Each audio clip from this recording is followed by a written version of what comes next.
encountered Kevin Bales' book entitled Disposable People, describing modern-day slavery. Until I read that book, I had no idea that women, and especially female children, are enslaved to the sex trade, that thousands of young boys are kidnapped from their homes, removed to the Middle East, and forced to risk their lives and their health as jockeys in camel races, that many more people, also kidnapped, are treated like beasts of burden in the cocoa and coffee industries, that thousands of young children and young women in very poor developing countries, sold by their families to people of relative wealth in other countries, are turned into house servants and made subject to brutal violence that owners mete out for the slightest infraction, that thousands of children are stolen from families in India, given meager provisions and chained to looms in crowded airless factories where they produce carpets sold in the West, including this country, and that many others are subjected to a contract labor system that imposes a fraudulent but huge and ever-increasing debt burden on laborers, a burden the owner class uses to justify permanent enslavement for laborers and often their families. As a consequence of disposable people, about 8 or 9 years ago, I and some other students invited Kevin Bales to speak at Miami, and I think he's been here at least a second time since then. In addition, one of our students, Abby Steele, actually went to work several years ago for the Free the Slaves organization that Mr. Bales now leads. Each time he has been here, he has helped us to understand how slavery is in the modern world by explaining the structure that produces it and the arguments used to defend it. These arguments, I should point out, are not too dissimilar from the ones used to justify the enslavement of African Americans in this country. Many, including religious and secular people then, like now, pointed out that slavery is an outrageous violation of the obligation to respect the dignity of others. But now, as then, the argument is that slavery is often too embedded into the economy to be extirpated without causing great financial misfortune to many people. So even today, as was heard then, we hear people say things like, yes, it is wrong, yes, it violates all standards of international decency embraced in the UN Declaration of Universal Rights, but stopping it is very difficult given that it is integral to the economic life of so many developing and developed countries. Of course, this argument did not stop British abolitionists like William Wilberforce, Thomas Clarkson, and Olaudah Equiano, who together were the prime movers in passing the English Reform Bill of 1807 that stopped the slave trade in Britain, despite the adverse effects to the British economy at the time. Nor did it stop those in the American abolitionist tradition, those saintly people like Harriet Tubman, who helped build the Underground Railroad, the history of which will be viewed in Cincinnati's National Underground Railroad Freedom Center. I consider the spirit of these people to be alive and perfectly embodied in the current efforts to abolish modern slavery by people such as our guest speaker today, Kevin Bales. He is a moral witness to the barbarism now at our door, making clear to all who will listen that our humanity is put in doubt if we do not act to stop the unimaginable inhumanity of slavery taking place as we speak, this very day, this very minute. That is what his life is about. Look at his record. It's the record of a man with a moral career. He is the world's leading expert on modern slavery. He is president of Free the Slaves, the U.S. sister organization of Anti-Slavery International, which is the world's oldest human rights organization, by the way. He has advised the U.S., Britain, Ireland, Norway, and Nepal, as well as governments of the Economic Community of West African States on the formulation of policy on slavery and human trafficking. He recently edited an anti-human trafficking toolkit for the United Nations and published with the Human Rights Center at Berkeley a report on forced labor in the United States. His documentary, based on his work, entitled Slavery, A Global Investigation, won the Peabody Award for 2000 and 2 Emmy Awards in 2002. He was awarded the Laura Smith Davenport Human Rights Award in 2005, the Judith Sargent Murray Award for Human Rights in 2004, the Human Rights Award of the University of Alberta in 2003. In 2006, the Association of British Universities named his work as one of the top 100 world-changing discoveries of the last 50 years. Bales' book, Disposable People, published in 1999 and now in its second edition, was nominated for the Pulitzer Prize and has now been published in 10 languages. Archbishop Desmond Tutu called it a well-researched, scholarly, and deeply disturbing expose of modern slavery. Oh, and so we don't leave out his academic credentials. He has a PhD, by the way, from the London School of Economics. It's an extreme honor for me to welcome him to our stage at Miami today. Thank you.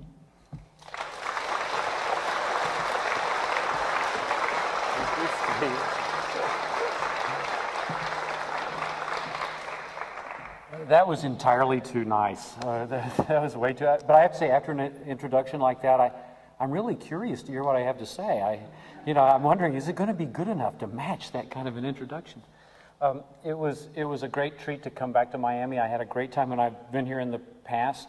I have one of my happiest memories of being here and watching a student group form, and I have to admit, I have one of my saddest memories that has to do with being at Miami, but it wasn't Miami per se. It was after doing a series of talks at Miami in early November 2004, sitting in a bar with several students and watching the Democrats go down the toilet in the national election, and it was just a very sad moment for all of us. And that moment of change will always be also part of my memories of Oxford, Ohio. But life has a little ups and downs, and we have to deal with them, so that's okay. I want to do a couple of things for you. I appreciate that a number of you have not necessarily heard a lot about contemporary forms of slavery. So I, in fact, want to begin not by talking to you at all, but by showing you 10 minutes of video. The film that Steve talked about that got us a couple of Emmys and all, we took that and we chopped it up in the editing room and we squeezed it down to 10 minutes and put some extra sound to it and stuff like that to show you in very briefly what slavery looks like around the world. Then I want to talk about how on earth we got into this situation of slavery being so prevalent around the world. And then I also want to spend a lot of time talking about what we're going to do about it. Because as Steve was saying, my book, Disposable People, was fundamentally the book that explained the nature and the reality of the problem of slavery in the world today. But in another 3 weeks, we'll be publishing, I say we, I've written the book, but I've done it with my organization. We'll be publishing a book that is the solution to the problem of global slavery. It's a book that sets out a 25-year plan for the eradication of slavery around the world. So that, in fact, some of the many things that Steve mentioned about these desperate barriers, this book is about, a great deal of it's about personal stories of people who have confronted slavery and triumphed, but it's also about how we learn from their triumphs to overcome those very barriers that he raised. So I'm not sure if the lights are coming down anymore, but I'm going to touch a button and we should be able to start 10 minutes of film about the world of modern slavery. With luck. There are 27 million slaves in the world today. Men, women, and children held against their will. Forced to work without pay. Controlled by violence every day.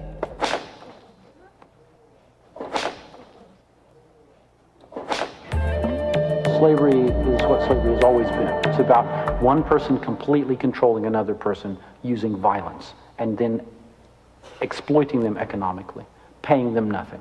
That's what slavery is about. Slavery is not legal anywhere, but thriving everywhere. In Africa, Asia, and here in the United States.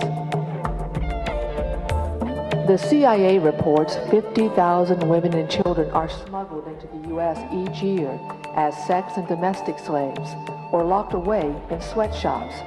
tricked into coming here with offers of a good job and an education, terrorized into staying. It happened to Dora, Christine, and Rosaline. I get up around 6 o'clock, sometimes 6:30.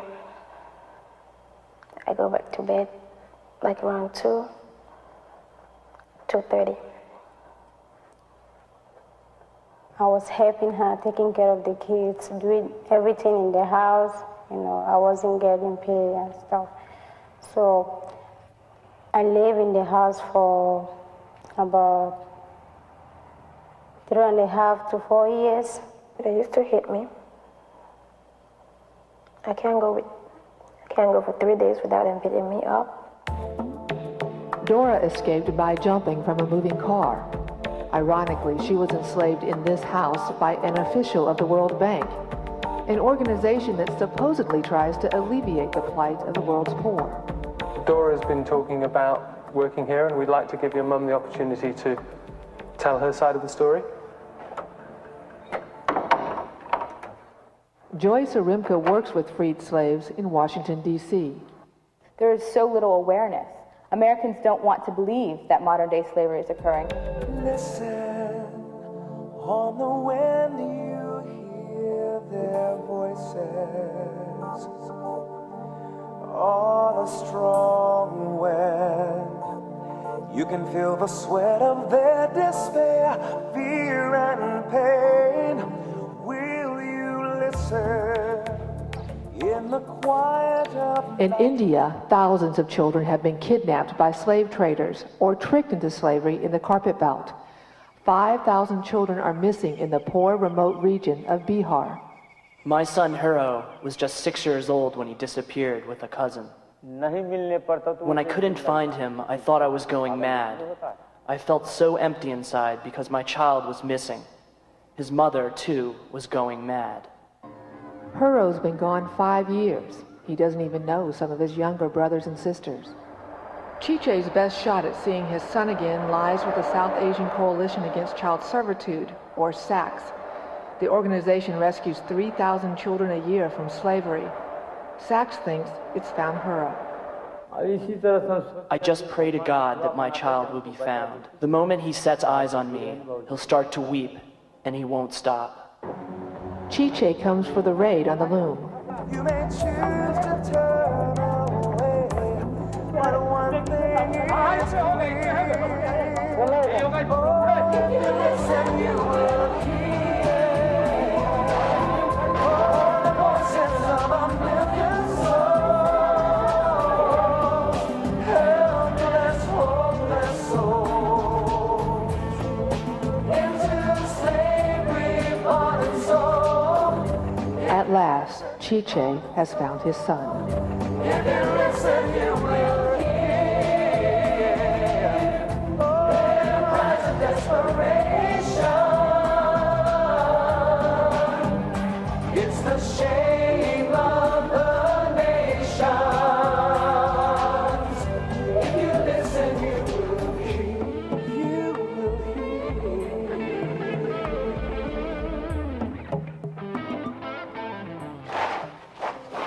These young men are slaves in Africa. They're working on the lower end of the economic ladder. It tends to be raw materials, agriculture, basic stuff that feeds into the local economy. But all over the world, there are also slaves making things that feed into the world economy. Things like cocoa. Half the world's cocoa comes from the Ivory Coast. Many cocoa farms there use slaves, which means that some of the chocolate we eat comes from slave labor. In the old days, slaves were expensive. Today, they're cheap. There's a glut of slaves, and when you've used them, you throw them away if you don't want them anymore. They're disposable. Slaves like these men cost the equivalent of $40,000 in the Deep South during the 1850s. Today, the average slave cost $90. A local journalist in the Ivory Coast uses an undercover camera to show just how easy it is to get a good deal on people. It takes 30 minutes and about $80 to buy these two men. They come from Mali, hoping to work for a better life. Their purchase in the market turns out to be just a warning for the men who so narrowly avoided slavery. He said that if anyone escaped, he would be caught and killed. No one warned these 19 young men from Mali. They demonstrate the beatings they survived. Others weren't so lucky. They've never even tasted chocolate. When people eat chocolate, they're eating my flesh. So people watching this may think, well, why don't we just stop buying chocolate? But I have to tell you that can actually make things worse. We have to make it clear to the multinationals that slavery is too high a price to pay for cheap goods.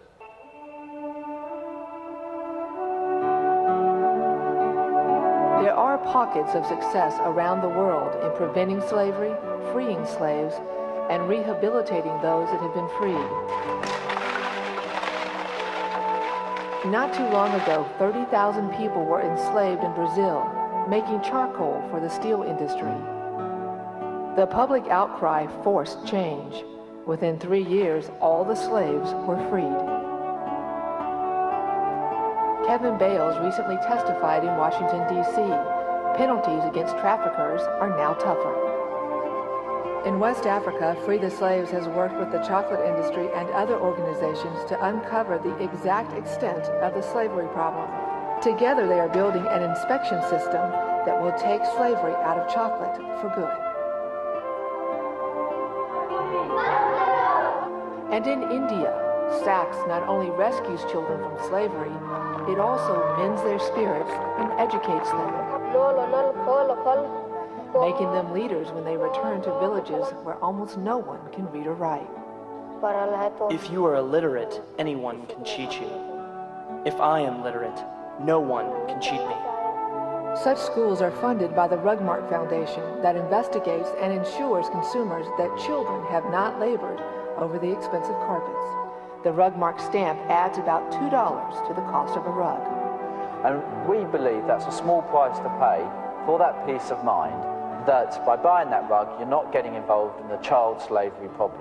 Also in northern India, women have formed small credit unions and bought their freedom. Achieving economic independence means they no longer fear debt bondage and slavery. Their increased incomes now support local schools for the children they have taken out of the workplace. Free the Slaves, an American-based nonprofit organization, is supporting these programs and more, including encouraging governments to enforce their own anti-slavery laws. There are more slaves today than at any other time in human history. Every one of us is benefiting from slavery around the world. We could eradicate slavery. The laws are in place. The multinationals, the World Trade Organization, the United Nations, they could end slavery. But they're not going to do it until and unless we demand that they do it. Now is the time. If you listen, you will hear the voices of a million souls, helpless, hopeless souls, into slavery. A little abrupt ending there, and I'm going to have to do a little bit of computer magic here. So just take a long blink while I do this, and everything will be okay. Let me say that while I'm fiddling with this, that I appreciate that some of the images that you saw were in fact pretty graphic, and that you were looking at things that were fairly violent. And I just want to recognize that and kind of point to that. The reason being, but I can't apologize for that, because this is the reality of slavery. Slavery doesn't exist without violence, and it doesn't exist without people being brutalized in order to keep them in slavery. And when we go to the field, this is exactly what we find. And if we didn't show you that, we wouldn't be showing you the whole picture. I suspect also, though, if this is the first time that you've been exposed to ideas about modern slavery, you may be wondering, how on earth did we get to a situation in 2007 where we have 27 million people in slavery? How on earth is that possible? And that's what I want to talk about first, is where did all this slavery come from, and what does it mean to be a slave in the world today? I want to be clear that we're talking about slavery as slavery has always been throughout all of human history. If you go back to the very beginning of written human history, back 3000 BC, 5,000 years ago, what you discover is that in fact slavery existed at that time, at the very beginning of written human history. And that if you look at the nature of that relationship we call slavery, because slavery is a relationship, it's a social relationship and an economic relationship, and very often an emotional relationship as well, between two people, one person controlling another one. It's a relationship with a horrible power differential and violence and exploitation, but it's still a relationship. But if you look at the nature of the relationship and you strip away any of the justifications or the rationalizations that have to do with race or religion or gender or politics or whatever, you find that whether you're talking about ancient Babylonia or ancient Rome or Alabama in 1850 or Ohio in 2007, slavery has the same core. And that core is about the complete control of one person by another, violence being used to maintain that control, that they are working without payment, that there's no remuneration, and that they're being economically exploited.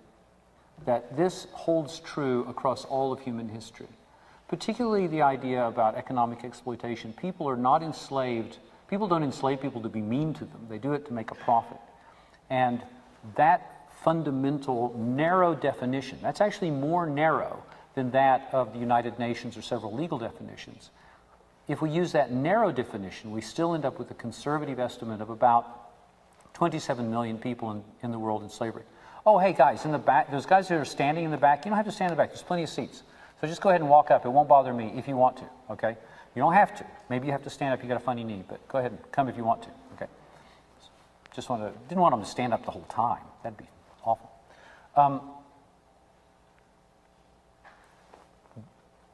So I want to be clear, we're not talking about sweatshops where people have really bad jobs. We're not talking about bad marriages. We're not talking about people who can't stop eating chocolates because they're a slave to chocolate or whatever. We're talking about people who literally have no choice, who have no free will. They cannot walk away. They're enslaved. Now, if you look across human history and you find this, you basically, I'm going to shrink this down one more time to say it's about violence, it's about control, it's about profit. And I want to, in fact, point to those things as I share some other things that may be slightly surprising. Like this, the bit that you saw a moment ago in the film. The violence of that exactly echoes the photos of violence that you would see in the 1850s and 1860s of slaves taken at that time. This young man, I'll just explain a little bit more, is named Drissa.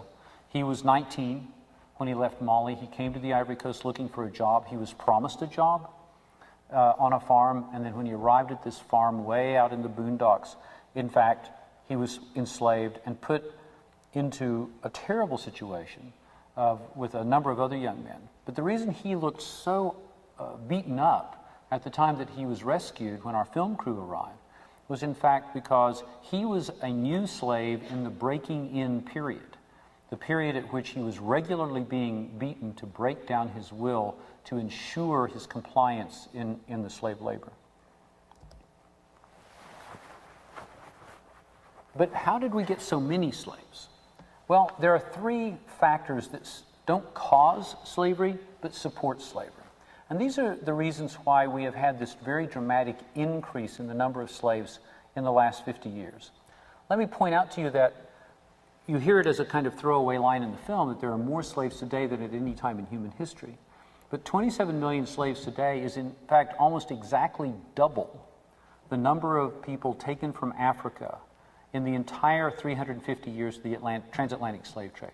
The best estimates by historians is that about 13 million people were stolen from Africa in the 350 years of the transatlantic slave trade. About double that number, 27 million people are in fact slaves today. How did we get so many? Well, the facts are actually fairly simple when you put them together. First, you all know about the population explosion. The world population has jumped from about 2 billion people up to 6, actually I should be doing this, kind of a funny wiggle with my finger, because we're at 6.67 billion people in about 50 years. From 2 billion people to almost 7 billion people in the last 50 years. It's the largest increase in global population in the history of the planet. It's kind of hard to comprehend in terms of what that means. Most of that growth has occurred in the developing world, in the poorer parts of the world, but having a lot of people does not make them slaves. Having a lot of people means having a lot of people. It doesn't turn them into slaves. But add in these other factors. In the developing world, we also know that at the same time that there's been this enormous population explosion, there has also been a number of factors that have impoverished significant parts of the population and made them very vulnerable. It's sort of a factoid that most of us have in our minds, that about 1 billion people around the world live on about $1 a day. Now, if you've been to the developing world as I have, and I've been in some of the very poorest countries around the world, I can tell you that even in the poorest countries in the world, you cannot live on $1 a day. You can starve very slowly on $1 a day. You can remain ill without being treated and starve slowly on $1 a day. But in terms of what we would call living, no, that's not possible. But there are about 1 billion people in that situation, and another billion who are on around $2 a day, what they call moderate poverty, which in some cases means they can just get by, but in other places they're basically in the same boat as people on $1 a day, depending on what the cost of living is like. Why are there so many people who are so poor in that terrible situation? Well, there's a small list of potential causes, but they're all easy to understand. You know, if you have a decent life as a farmer, but in fact a civil war breaks out and the troops come through and bomb your village, you're a refugee with nothing and you become very hungry very quickly. Globalization can mean that the World Bank decides that your national government has to redeploy its funding from schools, education, and healthcare into debt repayment or building financial infrastructures. And it means that slowly your living in the countryside or even in the city begins to erode. There can be the environmental impacts of things like global warming, or even without global warming. If a tsunami wipes out your fishing village, again, you become a refugee with nothing, and you become very vulnerable trying to find work in a slum or a city or another village or whatever, but the situation is such that you end up in horrific poverty and desperation. Or you live in a country where your government decides that in fact their business is to steal the country blind, and this has happened sadly in a number of developing world countries. Kleptocratic governments have looted the country and left people destitute, vulnerable, and so forth.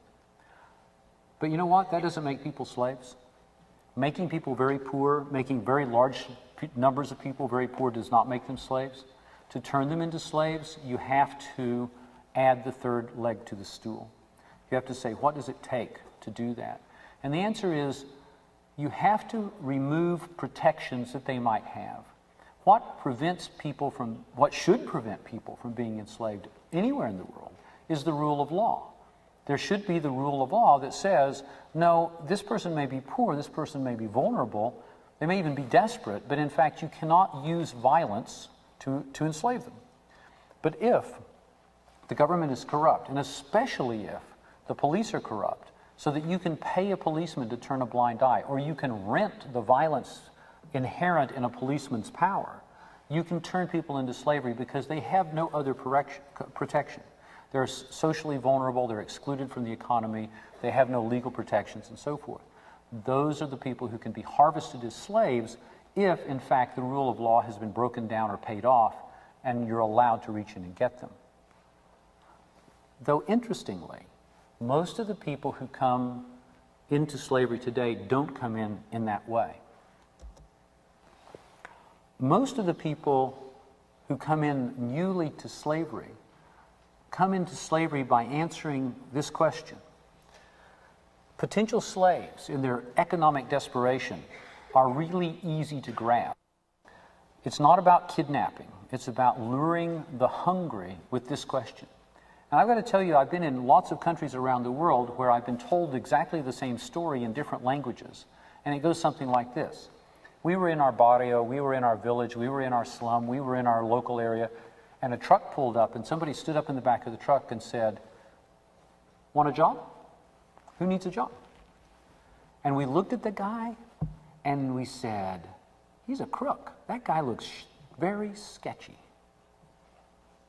But my kids are hungry." but my wife is really ill with an infection and we can't get medicine. But our house is falling down, and if we don't get a roof on it, we're going to be cold all winter. And I had to decide between taking a risk and my kids starving to death, or my wife dying, or us being cold, you know, and I decided to take the risk. 50 miles later, 100 miles later, I was on a farm, in a factory, wherever I was, in a fishing platform, you name it.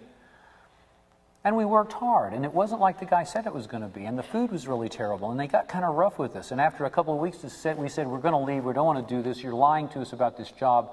And that's when the guns came out, and they said, no, you're not leaving. And that's when they beat us up and made it clear to us that we couldn't ever leave, that we had lost our free will, and we were slaves.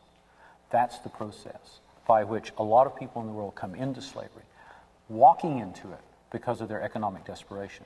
Now, that's not all the slaves in the world, because there are actually a lot of slaves in the world who inherit slavery. There are a lot of people born into slavery around the world. There's still hereditary slavery around the world. But that's one of the key ways that it goes forward. There's only one thing that's really new about slavery, and that's to do with the collapse in the price of slaves. It's pretty shocking, but if you remember in the film, we talked about the fact that in the Deep South in the 1850s, a prime agricultural worker would cost about $40,000 in today's money. To be clear, in the slave days of the American past, the average worker was called a prime field hand, and it meant like a 19-year-old guy who's pretty strong and healthy and could do a lot of agricultural work. A prime field hand in Alabama, Mississippi, 1850 sold for between $1,000 and $1,200 $1850.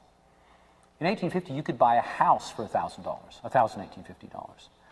$1,000 in 1850 is the equivalent of $40,000 in today's money. Now, how much did we pay for those two guys in the market in the Ivory Coast? They were also, coincidentally, 19-year-old healthy agricultural workers. $80 the pair, $40 each. Now, it takes a moment to actually get your brain around this, because if you're used to the idea of someday perhaps you will graduate from university, and someday after you perhaps graduate you may even get a job, you're expecting $40,000 just for a year's work. And that's not 24/7, that's 8 hours a day, right? Yet these guys in the past cost $40,000 forever. But today, that's all changed, and you get the same, forgive the word, product that can work the complete capacity, productive capacity of a human being for $40. It's an absolute and precipitous and extreme collapse in the price of people. It leads to something that I captured off the television just a couple of days ago. Oh, where's the traders trying to tidy things up before the weekend, so things have been very hectic all day, and volume's the best we've seen for a month. Daphne? May Jarder live from the trading floor. Thanks, May. Okay, lively discussion guaranteed here as always as we get macro and talk commodities. Continuing here in the studio with our guest Michael O'Donoghue, Head of Commodities at Four Continents Capital Management. And we're also joined by Brent Lawson from Lawson Frisk Securities. Happy to be here. Good to have you with us, Brent. Now, gentlemen, Brent, where's your money going this year? Well, Daphne, we've been going short on gas and oil recently and casting our net just a little bit wider. We really like the human being story a lot. If you look at a long-term chart, prices are at historical lows, and yet global demand for forced labor is still real strong. So that's a scenario that we think we should be capitalizing on. Michael, what's your take on the people story? Are you interested? Oh, definitely. Non-voluntary labour's greatest advantage as an asset is the endless supply. We're not about to run out of people. No other commodity has that. Daphne, if I may draw your attention to one thing, that is that private equity has been sniffing around, and that tells me that this market is about to explode. Africans and Indians, as usual, South Americans, and Eastern Europeans in particular are on our buy list. Interesting. Michael, bottom line, what's your recommend? We're recommending to our clients a buy and hold strategy. There's no need to play the market. There's a lot of vulnerable people out there. It's very exciting. Exciting stuff indeed. Gentlemen, thank you very much. Please stay with us. We'll be back after this short break with further insights into this fascinating market.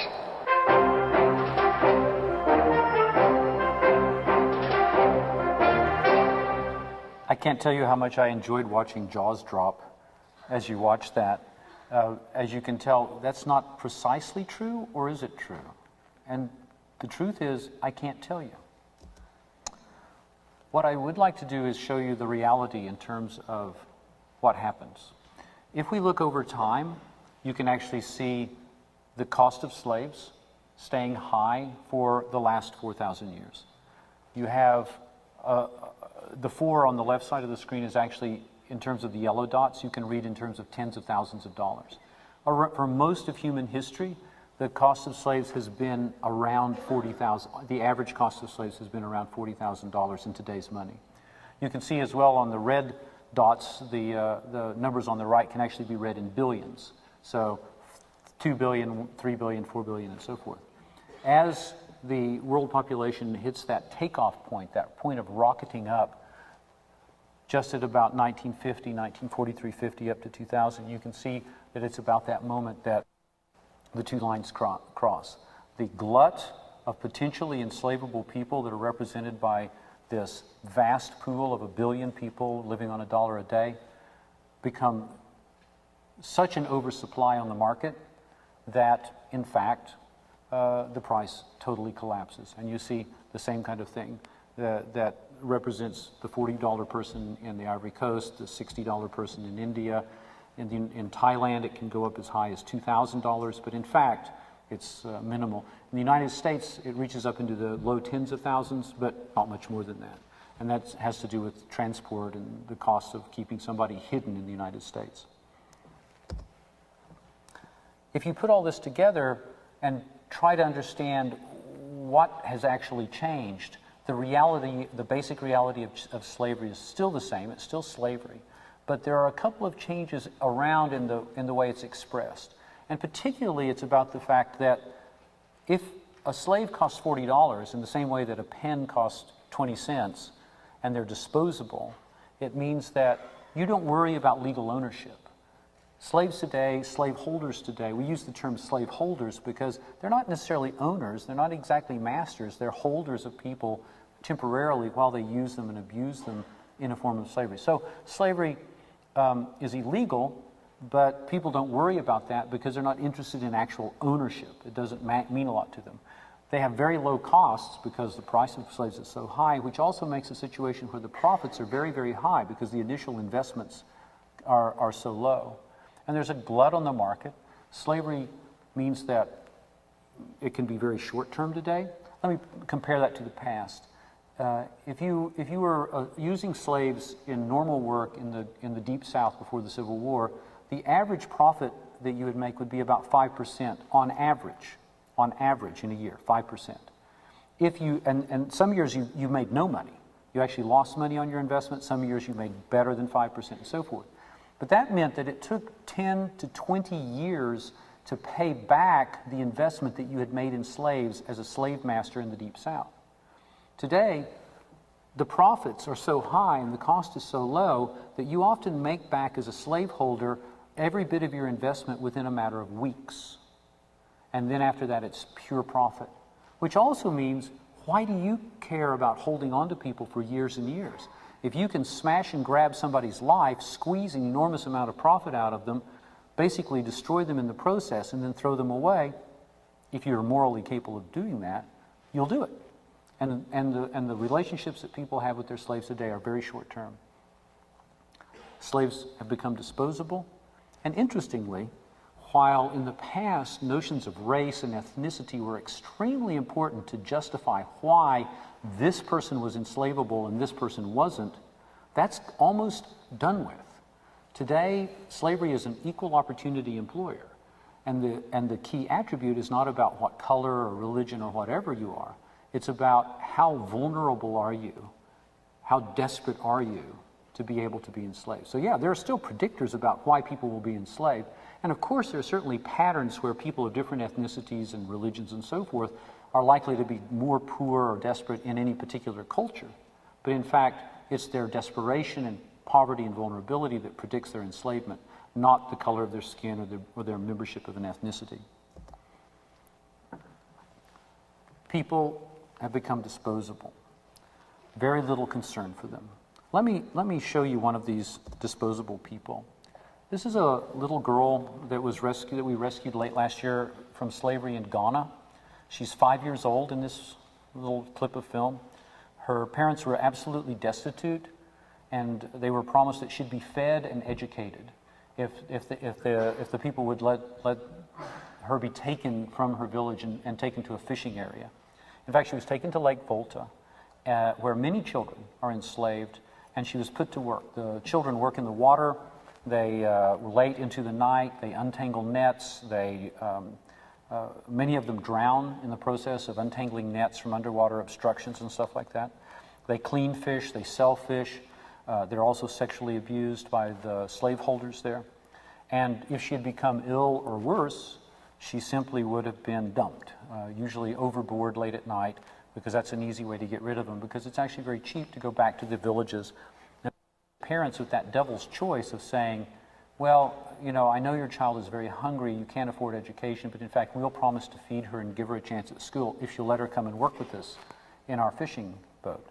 And then the reality is that once they're away from that situation, none of the good things happen and many more of the bad things happen. It's horrible. It's horrible. But I have to tell you there's also hope. And I have to digress a tiny bit to tell you that this girl and the children that are behind her in that classroom in Ghana were in fact rescued with some support that we received from a middle school in northern Kentucky, just across the river from Cincinnati, a school that said of 14-year-olds, 8th graders, who said, we've heard about this situation in Ghana. We want to help get children out of slavery in that situation. And they raised funds that allowed us to expand our activities and do more and more rescues and to take them back to their families and help their families to, in fact, begin generating sufficient income that they didn't feel that desperation. They didn't feel the need to let those children go away. So just here nearby were, in fact, the kids who got that girl out of slavery. When I say there's hope, and certainly when you look at some 14-year-olds in northern Kentucky being able to bring kids out of slavery, I want to point to a number of things, because the things I've been telling you are pretty horrible. Men whipped, people's lives destroyed, children drowned. It's an awful thing. But in fact, we're also facing a situation today in which, while there are more slaves than at any time ever in history, there are in fact ways to eradicate slavery which have never existed before. And we don't have to face the challenges that they faced in the past. Remember that the abolition campaigns of the past that we all know from history were all about getting laws passed against slavery. Well, hey, the laws are passed. There is a law against slavery in every country around the world, as well as international treaties and conventions. In the past, they had to confront enormous vested economic interests. The British Empire, the American South, which was much of the American economy, rested on a foundation of slavery and would not do terribly well without that foundation of slavery. Ancient Rome ran on slaves the way America runs on oil today. Slavery was big business in the past. But today, slaves generate at most, to the best of our calculations, about $32 billion a year into the global economy. $32 billion a year is a tiny drop. I know it's more than we've got, but it's a tiny drop in the global economic ocean. $32 billion is about what Americans will spend in 2007 on windows and doors. I just looked on the web. I put in 32 billion. I Googled 32 billion. And it said, sales of windows and doors expected to be 32 billion in 2007. Okay, that's the kind of zone we're talking about in terms of the vested interest. And remarkably, it's not in any industry. It's not in any vast national economy. If we were able to end slavery with the snap of a finger, no industry would collapse. No national economy would collapse, because those who would be most harmed by it would be, in fact, those criminal business people who hold slaves around the world. And that's okay. It's okay if they're made uncomfortable. We don't mind that. Right? There's also the fact that, unlike the United States in 1850, when there were ministers standing up in the pulpit and saying, in fact, it's okay to have slaves. Here's some biblical verses to explain why it's okay to have slaves, and there's religious reasons why it's okay to have slaves, and so forth. And philosophers at different times and throughout human history have said, in fact, slaves have a place in society and we can build a world with slaves and so forth. There is now virtually universal moral agreement that slavery is absolutely reprehensible and must be eradicated. We have no doubts about that. There's only the tiniest handfuls of criminals and very strange people indeed who would have any notion that slavery is an acceptable part of our world. It's a battle we don't have to fight. We don't have to convince 99.9% of the global population that slavery is wrong. And we've had a complete collapse of any notions of racial justifications for slavery. I mean, if our own ideas about the stupidity of racism weren't strong enough, the recent discoveries of the Human Genome Project that in fact have demonstrated that what biologists and anthropologists have always long asserted, which is that there is no such thing as race. It's a social construct, yes. It's part of our society, yes, if we choose to make it so, but biologically, anthropologically, it simply doesn't exist. It can never be used again as a justification, unless you want to, continue to propagate mythologies and like that. So this is good news. Eradication is possible. What about if we want to get rid of all the people in slavery? We want to get rid of the slaves. We don't get rid of the people. If we actually want to get rid of slavery, is what I'm trying to say, what's it actually going to cost? Now, this is something we've been working on a lot over the last few years, because when we say we want to end slavery, we want to end slavery. There have been a number of groups that have worked on this issue for a very long time, and a lot of the work they have done has been about going out to groups like this and telling them how horrible slavery is, and waking people up to the fact that it's a terrible, terrible thing. But you know what? You can do that forever, and it won't end slavery. You have to first understand that it's a horrible, horrible thing, and then you have to say, right, what are we going to do about it? And so one of the things we've been working on hard for the last several years is to figure out what is it going to cost to get slavery out of the planet Earth. Well, this is an example. In fact, workers that we have in very large-scale projects in northern India, when we look at the cost of a group of people there to come out of what's called debt bondage slavery, it worked out to about $120 per family.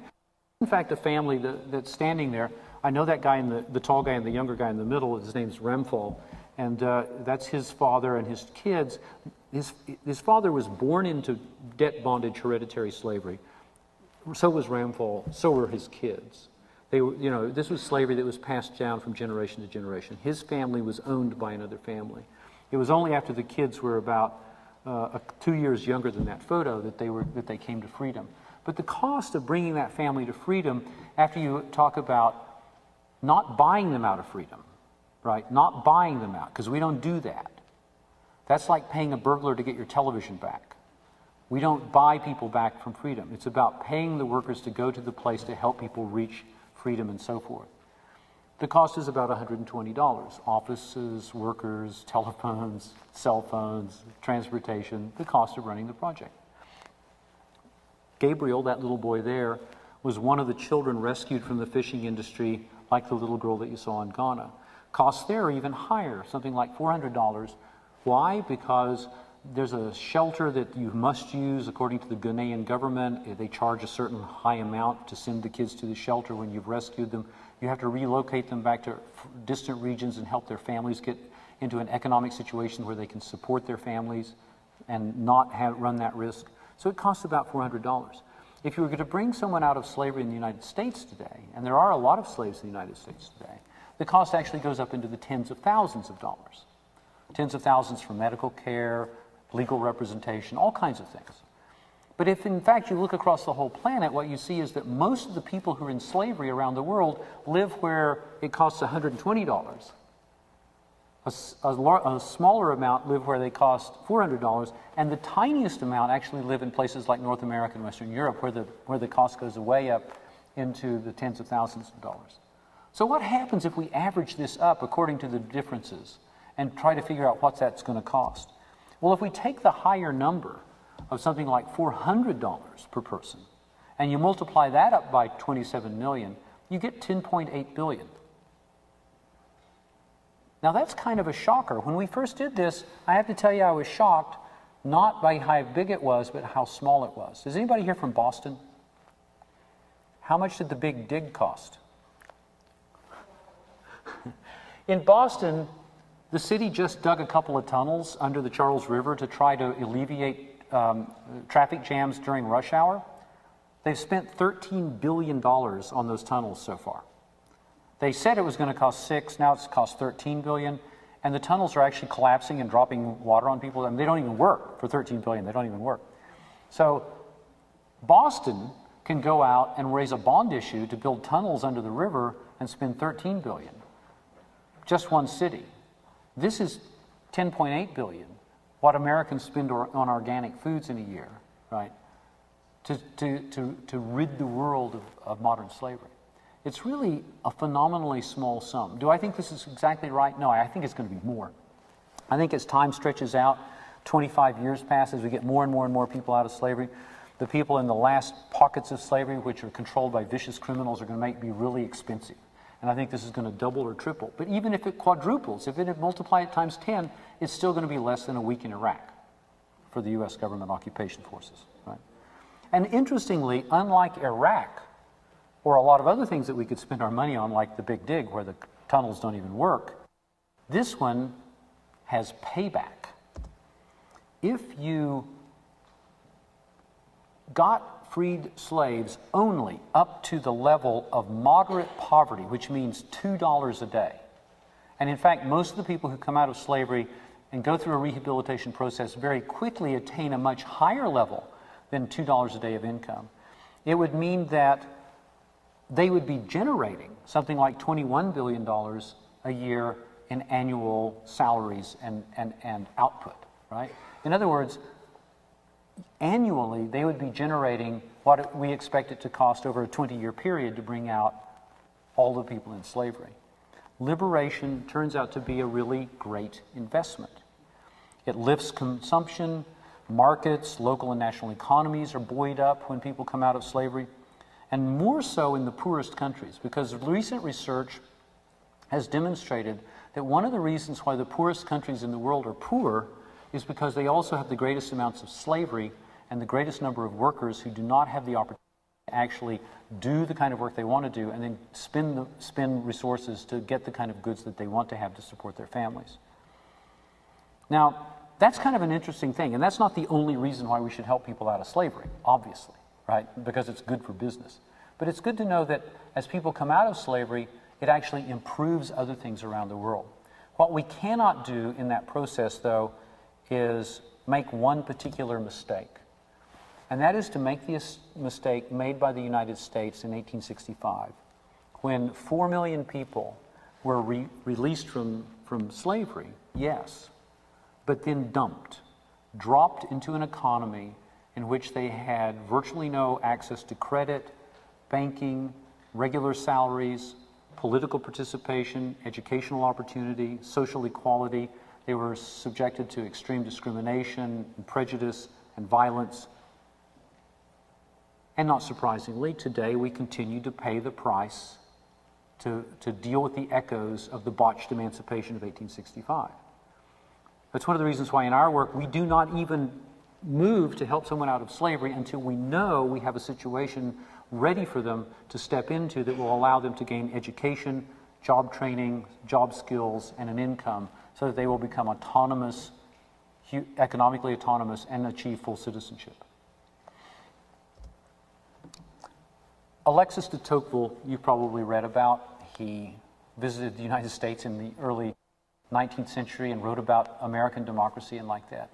He also wrote about the 12 people who we're commemorating this year. 200 years ago, they abolished the slave trade in the British Empire in 1807.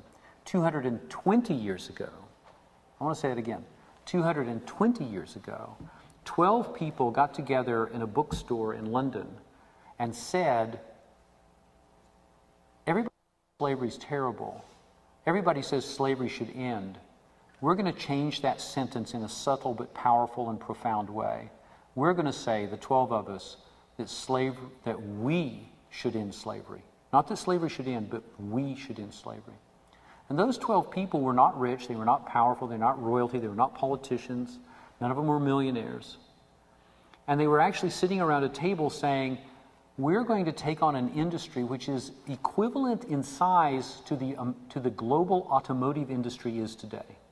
It would be like 12 of us sitting around a table in the student union and saying, we're going to destroy Toyota, Chevy, Ford, Chrysler, Mercedes-Benz, Volkswagen. We're going to bring them all to an end because we see them as a great, right?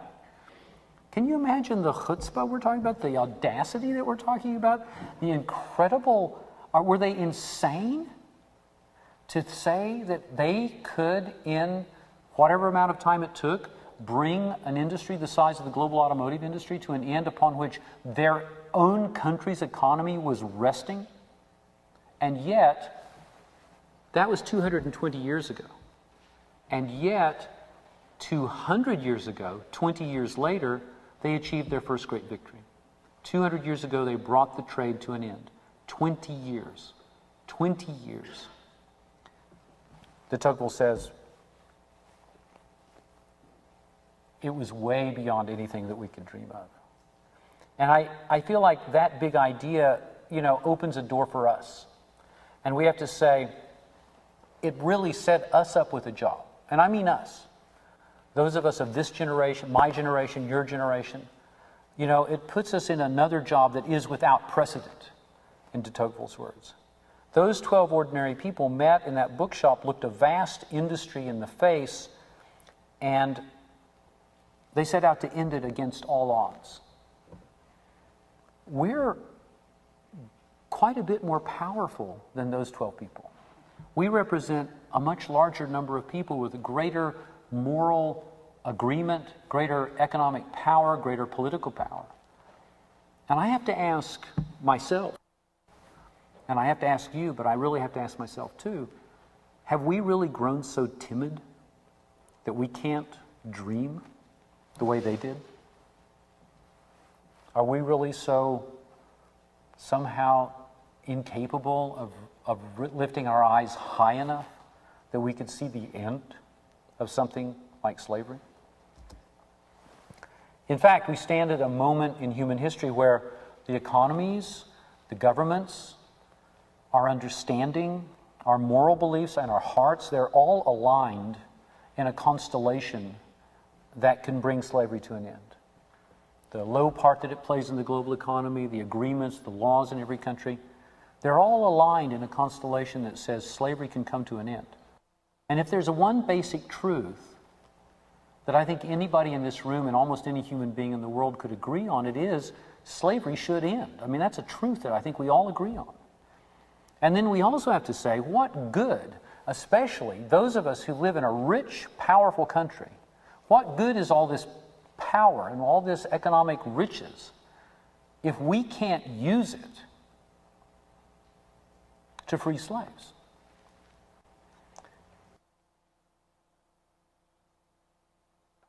I'm going to take questions. I also am going to put up one more picture because the book that's going to come out in about 3 weeks, which is the plan for how we eradicate global slavery, looks like this. And you can see it on Amazon if you want to pre-order, or you can order it from our website or whatever, but feel free. That's a little boy who was rescued from carpet loom slavery in northern India, who's at our rehabilitation center, and you can see he's feeling a lot better than he did before. So if you are going to get up and walk out, we try to do so in a way that doesn't disturb the rest of us, because we have some things to talk to each other about. Now, you have a question, sir. Yes. We as Americans, is there any type of foundation we can give to on a monthly basis that would help free slaves? Let me repeat your question. I didn't put him up to saying this, but this gentleman said, we as Americans, is there any sort of foundation that we can make a donation to on a regular basis that would help to free slaves? You can follow me around to every talk if you want to. That'd be great. Yeah, there is. It's called Free the Slaves. We're based in Washington, D.C. Our website is freetheslaves.net. all one word, freetheslaves.net. It's very interesting that you, exactly the way you've said it. Some students have heard me talking about this already today, but in fact, I'm going to repeat the same story a couple of students have heard, so don't bear with me.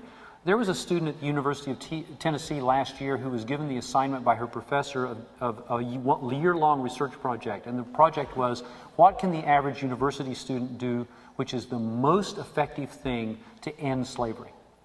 And this student, is a good student, did this great research project where she looked at being an intern, organizing parties, having pizzas, bake sales, you name it.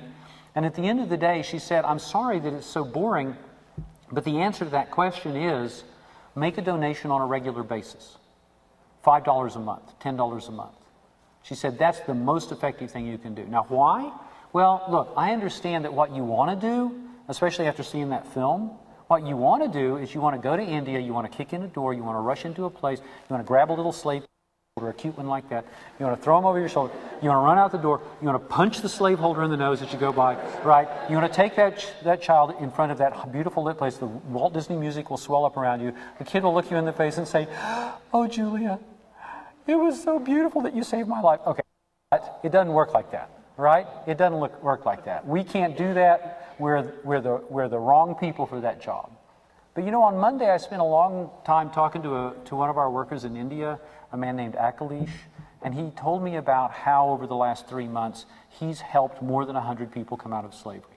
Children, men, women, adults in different types of slavery in where he works in northern India. A number of them had ended up in the rehabilitation center. Some of the adults now have new jobs or new ways of making money. They're all in safety now. They're all legal. Everything is great. Akalish's salary is $150 a month, right? So 3 months worth, $150 a month. He's getting people out of slavery. That's all fantastic news, isn't it? Here, let me tell you the bad news and why your question is so important. We can't guarantee his salary more than 5 or 6 months in advance. Why? Because we are reliant on donations and grants that go up and they go down and they go up and they go down. And sometimes we actually have to say to our workers, actually very rarely, but we have to say to all of our workers, whether we hire them in Washington, D.C., Ghana, Haiti, or India, or wherever, or Nepal, we have to say, we're hiring you at this salary, but you have to know there may be some months when we can't pay you. So don't take the job if you can't handle that. Now that's just crazy. And the answer to that, remarkably, is that incredibly boring and mundane fact that if everybody in this room spent a month what they spend on Starbucks in a day, sending it off to be a salary for somebody in India, we would have Akalish covered and 6 or 7 other people. We would be able to buy Akalish an apprentice and an assistant, and so that we would clone Akalish and have 2 people getting people out of slavery next year instead of just 1, and so forth.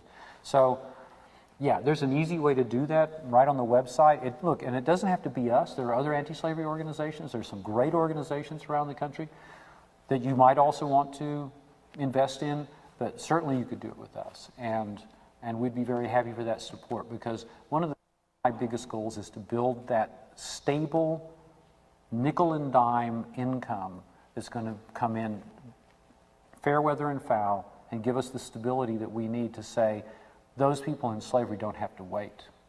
We're going to be there every day until the job's done. What's another question? Yes, ma'am.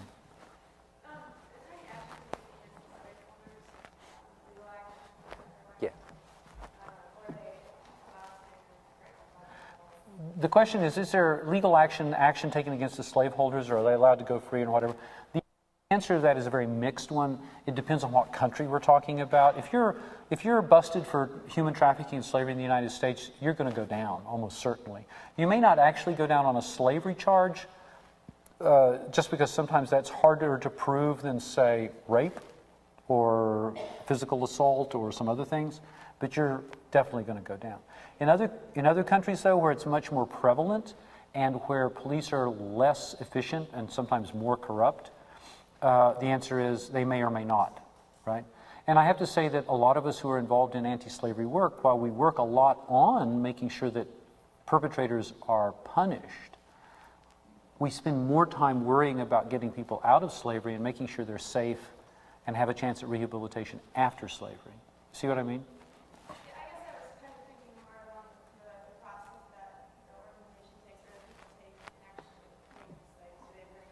Oh, we do.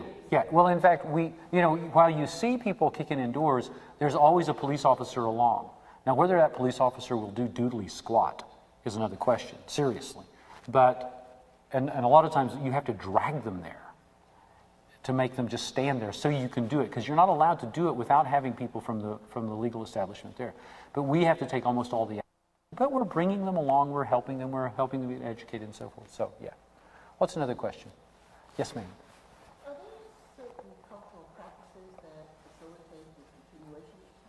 Yes, yes. The question is, are there certain cultural practices that facilitate the continuation of slavery? And that's a huge question. So I'll just say yes. No, I'll say a little bit more.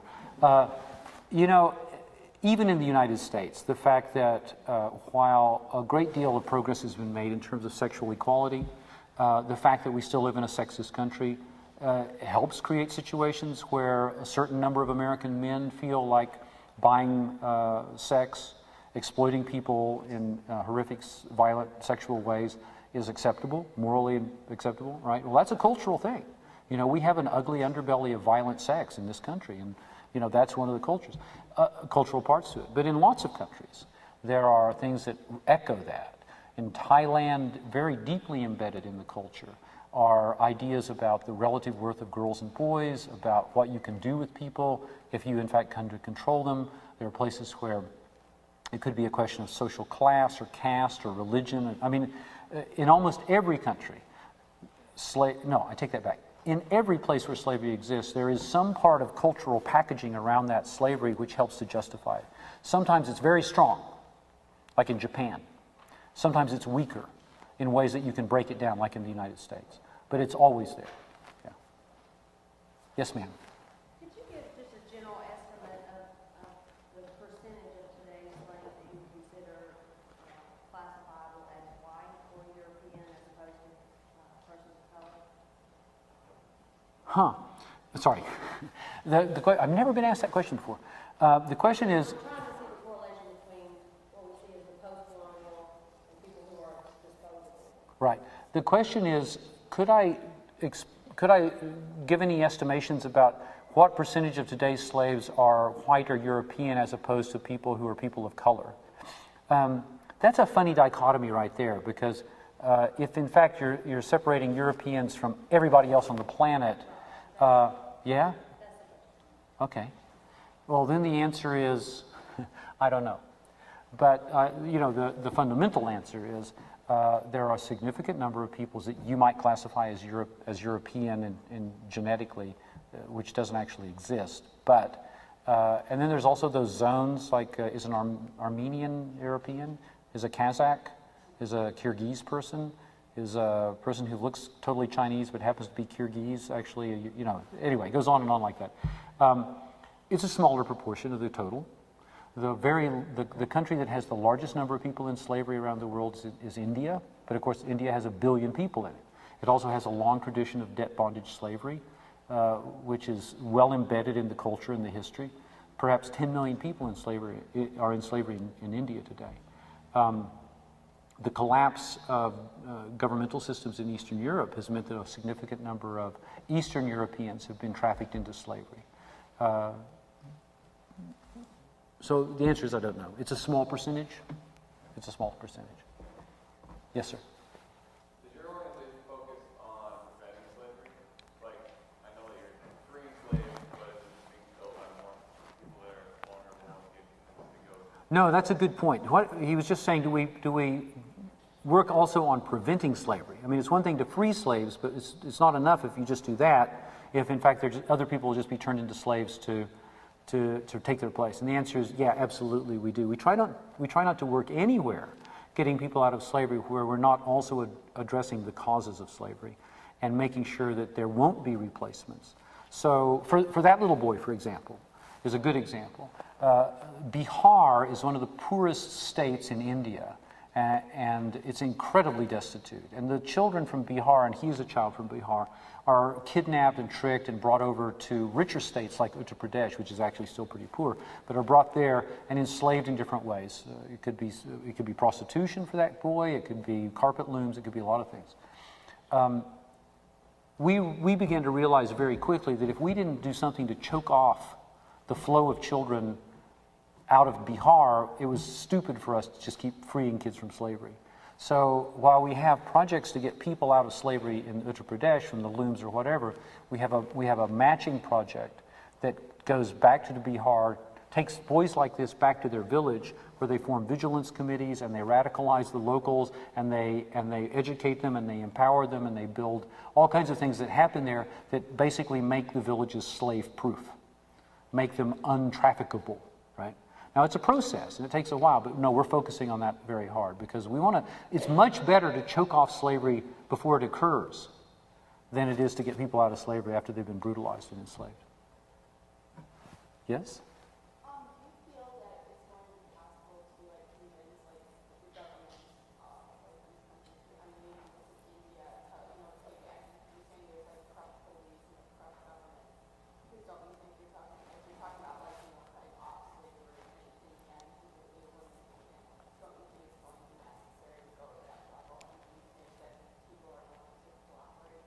Mm-hmm. The question is, are we really going to be able to end slavery if there's levels of corruption which mean that it's very difficult to end slavery? And don't we have to get down to the grassroots level of that corruption to do so? Was that a fair paraphrase? In a word, yeah, I think we can do that. I also know that that will take time and effort and resources and real commitment on the parts of national governments. But, you know, I pointed out to a class earlier today, but I'll remind you, America used to be a very corrupt country. 100 years ago, virtually every city in this country had a corrupt political machine that took bribes every which way to do all kinds of things, including hide enslaved women in brothels in every city. And they called it white slavery when they got all excited about it in 1907, but it was exactly the sort of situation that goes on in other parts of the world today. Now, the reality is that it takes a while to reduce the amount of control that corruption has. But we do know it can be done. It's been done in some countries where corruption was high and it's now much lower. We don't want it to take 100 years. We want it to take 20 or 30 years. But yeah, it can be done. It can be done. And we've seen that happen even to flip back in the villages in Bihar where we've pretty much, have we changed the hearts of some of those corrupt policemen? I don't think so. But have we made it where they can no longer be corrupt without being arrested themselves? Yes.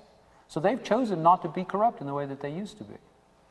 If that's the best we can do right now, that we'll take that. And yeah, it's a big challenge. But what's the choice, right? To say, oh, slavery's really bad, but the people are corrupt, so we can't do anything about it, so we'll just not work. No, you got to do what you got to do. So that's what we're going to do. I'm wondering about the time. When should I be? Oh, what time is it? It's 12 minutes until 6. Well, why don't we take questions until 6? Does that work for you guys? Okay. You won't be too hungry? Yes, sir? Well, what countries have the most slaves? India has a very large number of slaves. Nepal, Pakistan has a large number of slaves. It's also about proportions, right? So the country of Mauritania only has about 3 or 4 million people, but it also may be 20% to 25% slave. The country of Niger has 3 million people. Some geographer is going to correct me about that. I can't remember, but something like that. Yeah. Oh, okay. Niger doesn't have a very large population, but they have a very high proportion of people in slavery. The largest number of slaves are really concentrated across South Asia, northern and northwestern Africa, across the centers of South America. Brazil has a significant number of slaves, and Peru has some slaves, and then Southeast Asia, and then surprisingly high numbers in Japan, and in the United States it gets much lower, about 50,000, something like that in the United States. Very conservative estimate, about 50,000. What's another? Yes, sir. I was just wondering what sort of tactics you're using to get corporations to commit to stop buying from these local I'm glad you asked that because we hadn't come to that yet. We've done something that's sort of revolutionary. You remember in that bit of film you saw the guys harvesting cocoa in the Ivory Coast and how that cocoa flows directly into chocolate and so forth, and that amazing young man who, listen, we never wrote that for him. He just actually said that when he said, when you eat chocolate, you're eating my flesh. Wait, let me tell you why he said that. We said to him, do you know what happens to these cocoa beans? He said, no, I have no idea. He was from Mali. They don't grow cocoa in Mali. And we said, well, it's made into this kind of food, this really sweet, delicious food that's called chocolate that people all over the world are crazy about because it's really good. And he said, really? I had no idea. And we said, well, you know, what would you want to say to the people who eat the chocolate that's made out of the beans that you've harvested? And he said, he was a really sweet guy. And he said, you know, I don't think I'd want to say anything to him because I might say something that upset them. He was a nice guy. And we said, yeah, but if you had a message, what would you want that message to be? And he said, well, if you have to tell them something, tell them when they eat chocolate, they're eating my flesh. Because I suffered to harvest this cocoa in a horrible way. We were kind of blown away when the interpreter came out with that. We actually had it checked several times because it was so powerful. We just wanted to make sure that the translation was perfect. Okay. After that film came out, the chocolate industry was pretty shocked. They were not actually, I believe, aware that there was that much slavery in their cocoa. It's still not an enormous amount, but any amount is too much. And there are certain things you could do about it. You could have a boycott, but of course that would actually destroy the livelihoods of the farmers that don't use slaves very quickly and probably drive the country of the Ivory Coast into revolution because it's their entire income is based on cocoa exports. So what we did was to build what we called the Cocoa Protocol. And it's kind of a postmodern treaty, not between countries, but between human rights organizations, trade unions, child labor organizations, consumer groups on one hand, and the entire chocolate industry on the other. So getting Senator Harkin of Iowa and Congressman Engel of New York to work with us, we called all the chocolate industry executives together and we said, they actually threatened them with a particular law that would make their lives really uncomfortable. Or they said, well, you could get together and form this protocol agreement with these people who are anti-slavery workers and so forth. And not surprisingly, they chose to do that. But what that means is that for the first time, we have all the chocolate companies of Western Europe and North America unified and are sitting around a table with all of us who are trying to get rid of child and slave labor. And we work together to work out the best systems to make that happen. So instead of fighting them or boycotting them or walking around in front of chocolate shops with a placard that says slavery and chocolate, we actually get them to pay the bills while we, who are experts in getting people out of slavery, do the job. And over the last 5 years, they've moved about $15 million out of the chocolate industry into anti-slavery work in cocoa-growing regions, which is unprecedented. It's never happened in the history of the use of slave labor in commodities in the products that we buy. There has never been an industry that's taken moral as well as economic responsibility for cleaning up their product chain in unity. We're now about to decide that in fact it's been a success, because we had to wait to see if it was going to work. But we're now thinking that in fact this protocol system, this protocol method is in fact a success. And what we're trying to do now is we're working on which will be the next protocols, the next industries that we will go to and ask, isn't it time you got slavery out of your products? What could it be? It could be coffee, it could be tea, it could be cotton, it could be minerals that are in your cell phone that come from Central Africa, which are produced with slave labor. I'm thinking it may well be steel. Why? Because a significant amount of steel in America comes from the forests of Brazil, where they make the charcoal that they then use to make the steel with the charcoal, and they also mine the iron ore there.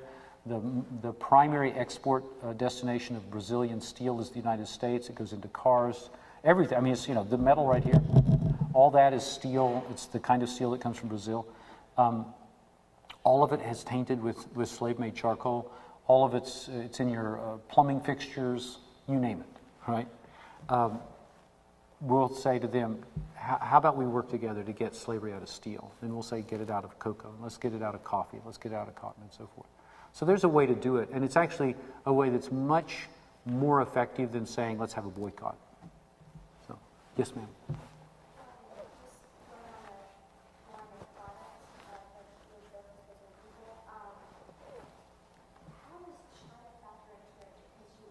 Ooh.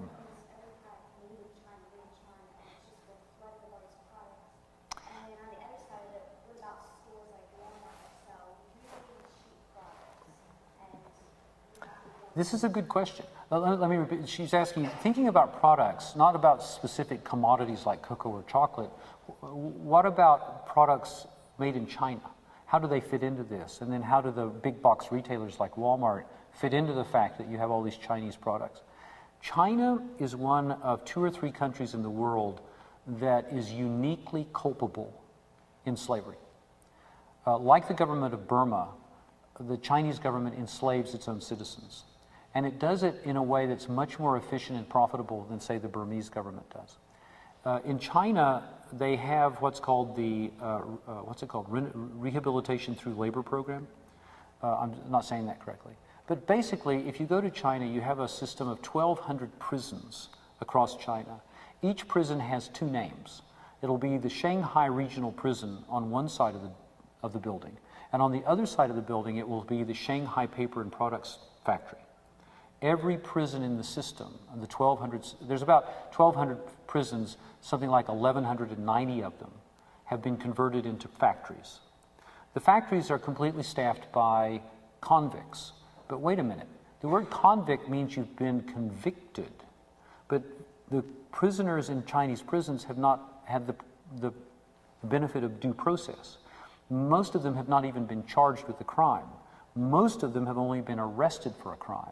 Only that, and a crime that could be trumped up. It's like belonging to the wrong religion, criticizing a government official, and the situation is such that you have literally hundreds of thousands of people arrested, not charged, arrested, not convicted, and sent to the prison systems, which are in fact a factory system. The Chinese government uses this as one of their primary dollar earners because the products of those factories are designed for export. They're not for internal consumption. They're designed for export. Walmart, now that you mentioned them, happens to be the only American company of sufficient size that don't deal with exporter businesses, but actually send representatives directly to the prison factories to strike deals for products to be sold at Walmart. So they know what they're doing, that they're in fact dealing with factories which are perfectly legal in China, but perfectly illegal under all international law. It's absolutely illegal under international law. Even if they were convicted of crimes, it's illegal under international law. So when you go to Walmart and you hold this lamp in your hand, you know, and it's made out of sort of porcelain, and it's got like metal fitments, and it's got a nice shade on it, and it's got a wire and a plug and the whole thing, and it says $4, and you think, how can you like buy all the parts to make a lamp and make the pot that fits into the lamp and get the wires and make the nice shade and then ship it here all the way from China and then have Walmart take their profit margin out as well? How do you do that for $4? And the answer is slave labor. Now, I wish I could tell you a lot more about that, but the truth is that situation in China, we know that basic outline, but it's pretty much of a black hole. Researchers are absolutely denied access to those factories in China. So we don't know very much about it at all. Every once in a while, the U.S. Customs Service is able to determine that, in fact, goods are coming from a particular prison factory with slave labor, and they will put a ban on that product. So if it's come from the Flying Goose lamp factory, right, in a particular part of China, they'll say no more lamps can be imported from the Flying Goose lamp factory. And in China, they shut down the Flying Goose lamp factory. And 2 weeks later, they put up the new sign, and it's now the Crawling Dog lamp factory, or whatever, you know. And they simply change the name, or they pack up the equipment and they ship it they move it down the block to another building, and it reopens. And the customs agents, the investigators know exactly that happens, but then they have to go through the process of proving that the Crawling Dog lamp factory is in fact slave labor. And it takes them another year or 2 or 3 to block that. We have a law against the importation of any slave-made goods in the United States, and it's been on the books since 1929. We have a law against the importation of any goods made with children, by children, and we have a law against the importation of any goods made in a prison since 1929.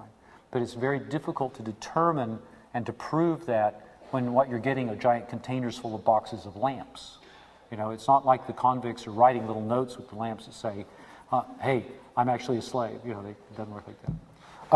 I should quit right now, does anyone have a burning question? We have like 30 seconds. Which documentary? Oh, there are several. But let me say to you that on our website, freetheslaves.net, you can go to the part that says products, and in fact, any one of those documentary films can be watched as if you were watching YouTube. You can watch any one of our films. We've got 5 different films up there, so you can see any of them. Just watch them right there, YouTube style, on our website. Mary Jane, did you have a? Yes, one last question. You talked earlier about the fact that there are slaves in the United States. I mentioned that, Dr. Kingley mentioned that. Where are they? Who are they? And what are they doing? They're all over the country. We know of about 100 cities with cases. They are concentrated around the edges of the United States, but they spread out across the whole country. Who are they? They are people from more than 100 countries. The basic rule of human trafficking is that people flow from poorer countries to richer countries. And when you're the richest country in the world, people flow from virtually every country to your country. At least 100 countries are represented in slaves in the United States. Who are they exactly, though, as well, and what are they doing?